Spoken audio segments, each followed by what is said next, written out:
Salam sehat, salam perubahan. Bertemu lagi dengan saya Intan Nilam di channel kesayangan kalian, Toy News. Sebuah Mercedes-Benz tua, elegan dengan plat nomor istimewa milik mendiang Presiden ketiga Republik Indonesia B.J. Habibie kini menjadi sorotan publik. Bukan hanya karena nilai sejarahnya, tapi karena jejak uang yang mengalir di balik pembeliannya dan nama yang disebut-sebut bukan orang sembarangan, Ridwan Kamil, mantan Gubernur Jawa Barat. Kini muncul pertanyaan besar, apakah warisan Habibie dibeli dengan uang hasil korupsi? Pada awal 2024, Ridwan Kamil disebut membeli sebuah mobil Mercy klasik milik keluarga B.J. Habibie. Dari tangan Ilham Akbar Habibie, mobil itu bukan kendaraan biasa, Mercedes-Benz S-Class seri lama yang digunakan B.J. Habibie semasa hidupnya. Pemeriksaan terkait dengan perkara BJB kemarin penyidik memeriksa saksi terkait dengan jual beli salah satu aset milik putra Bapak B.J. Habibie yang diduga bahwa uang yang digunakan oleh pihak pembeli yaitu saudara RK terkait atau bersumber dari dugaan tindak pidana korupsi dalam perkara pengadaan iklan di BJB. Nah, memang seperti tadi sudah ada yang menyampaikan ke saya terkait dengan pembelian mobil yang dimiliki oleh Bapak, yang diwarisi oleh kami, oleh Pak Ridwan Kamil. Ya. Mobil itu dibeli, dicicil, tapi belum lunas. Jadi belum milik dia. Nah, jadi tahun lalu saya panggil Pak Ridwan Kamil ke rumah, bukan saya sendiri, ada saksinya juga. Saya menyatakan kalau itu tidak dilunasi dalam waktu dekat, maka saya tarik kembali dan dia setuju. Tidak dilunasi juga, kita mau tarik. Tapi bengkelnya mau makasih karena dia tidak perlu dibayar. Nah, jadi setelah itu ya tidak lama kemudian udah ada KPK. Kita kan nggak tahu menau mengenai KPK karena ini bukan urusan kita. Ya. Gitu kalau Mobil itu dilepas dengan harga 2,6 miliar rupiah. Sisanya belum lunas hingga mobil itu disita oleh Komisi Pemberantasan Korupsi KPK. Dalam penggeledahan kasus Bank BCB dalam periode 2021 sampai 2023, proyek penggadaan iklan Bank BCB dilaporkan bermasalah, bahkan nilainya mencapai ratusan miliar rupiah. KPK mencatat adanya potensi kerugian negara sebesar 222 miliar rupiah. Proyek tersebut berkaitan dengan promosi masif, sponsorship, dan juga aktivitas digital, serta aktivitas marketing yang diduga di markup dan bahkan direkayasa. Nah, disinilah nama Ridwan Kamil mulai dikaitkan. Ia sebagai tokoh publik yang dikenal dekat dengan BUMD, Bank BJB masuk dalam lingkup pengaruhnya ketika menjabat sebagai Gubernur Jabar pada Maret 2025. KPK menyita sejumlah aset terkait kasus korupsi BCB. Nah, salah satunya mobil Mercy milik B.J. Habibie yang kini dikuasai oleh Ridwan Kamil. Penyitaan ini dilakukan karena dugaan bahwa uang pembayaran mobil ini berasal dari hasil korupsi. Nah, bagian dari aliran dana proyek fiktif Bank BCB sampai awal September 2025, Ridwan Kamil ini belum diperiksa secara resmi oleh KPK meski barang bukti sudah disita lebih dari 179 hari. Yang menjadi pertanyaan utama kini adalah apakah Ridwan Kamil ini mengetahui bahwa uang yang digunakannya untuk membeli mobil klasik itu berasal dari aliran dana yang sedang diselidiki KPK, ataukah ia benar-benar tidak tahu menahu seperti yang diduga oleh sebagian pihak.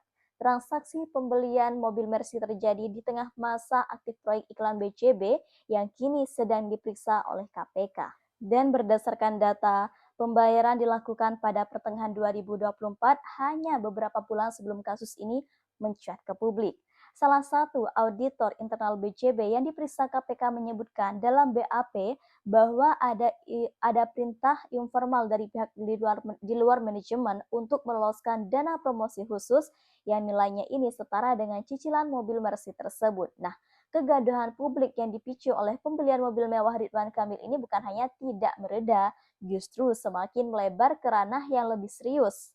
Sorotan kini mengarah pada kemungkinan adanya pola akumulasi kekayaan tidak wajar yang selama ini luput dari pengawasan. Bahkan beberapa organisasi masyarakat sipil mulai menyusun laporan pendahuluan untuk mendesak audit forensik independen terhadap seluruh kekayaan Ridwan Kamil pasca menjabat. Bahkan desakan ini diperkuat oleh data LHKPN terakhir yang menunjukkan kenaikan signifikan dalam nilai aset tetap dan kendaraan milik RK. selama menjabat sebagai Gubernur Jawa Barat. Dalam laporan tidak resmi yang beredar di kalangan pegiat anti korupsi, disebutkan bahwa selama periode 2019 sampai 2023, BCB diduga menyalurkan kredit bernilai ratusan miliar rupiah ke sejumlah proyek properti dan bisnis infrastruktur yang terafiliasi dengan pihak-pihak dekat kekuasaan di Jawa Barat. Bahkan beberapa di antaranya diduga mengalami gagal bayar, kemudian restrukturisasi yang sangat mencurigakan, atau tidak memenuhi syarat untuk pembiayaan perbankan yang sehat. Nah, salah satu proyek yang disebut dalam laporan itu adalah pembangunan kawasan terpadu di pinggiran Bandung, yang kabarnya ini ya dibiayai melalui skema sindikasi dengan bank lain. Namun dikawal ketat oleh pihak-pihak yang memiliki kedekatan dengan politik. Bahwa Ridwan Kamil selama menjabat kerap tampil dalam kegiatan resmi Bank BCB, ia bahkan beberapa kali ya memuji kinerja BCB secara terbuka dan bahkan juga mendukung ekspansi bisnis bank tersebut ke luar Jawa Barat. Namun di balik itu ya, kini muncul dugaan bahwa relasi antara Pemprov Jabar dan juga BCB ini tidak sepenuhnya steril dari konflik kepentingan. Isu pembelian mobil mewah oleh Ridwan Kamil ini tak lagi berdiri sendiri. Kini publik mulai mengurai peta jaringan kekuasaan yang selama ini tertanam rapi di balik jargon pembangunan. Dan salah satu simbol terbesarnya diduga berada di tubuh Bank BCB. Bank daerah dengan modal publik yang selama ini menjadi sapi perah politik di tingkat provinsi. Sumber investigasi dari internal lembaga pengawas keuangan menyebutkan bahwa selama masa jabatan dari Ridwan Kamil ini, Bank BJB ini mengucurkan dana dalam jumlah besar kepada proyek-proyek yang diarahkan secara politik, termasuk ke perusahaan-perusahaan yang memiliki koneksi dengan tim kemenangan atau kerabat pejabat strategis di lingkaran RK ini. Jika pola ini terus digali, bukan tidak mungkin terbuka skandal yang lebih luas, kemudian menyeret nama-nama besar lainnya, baik di birokrasi maupun sektor swasta. Dan pada akhirnya ya, pembelian mobil mewah hanya akan dikenal sebagai titik awal terbongkarnya jejaring korupsi yang jauh lebih dalam. Ridwan Kamil selama ini dikenal sebagai tokoh harapan baru yang mengusung gaya kepemimpinan modern, komunikatif, dan bahkan teknokratis. Tapi kini satu mobil mewah ini bisa menggerus narasi yang dibangun bertahun-tahun jika dugaan-dugaan ini terus bergulir tanpa klarifikasi transparan, maka publik bukan hanya akan mempertanyakan gaya hidup Ridwan Kamil, tapi juga akan menyusun ulang citra RK dari pemimpin bersih menjadi simbol korupsi yang terbungkus rapi dalam kemasan profesional.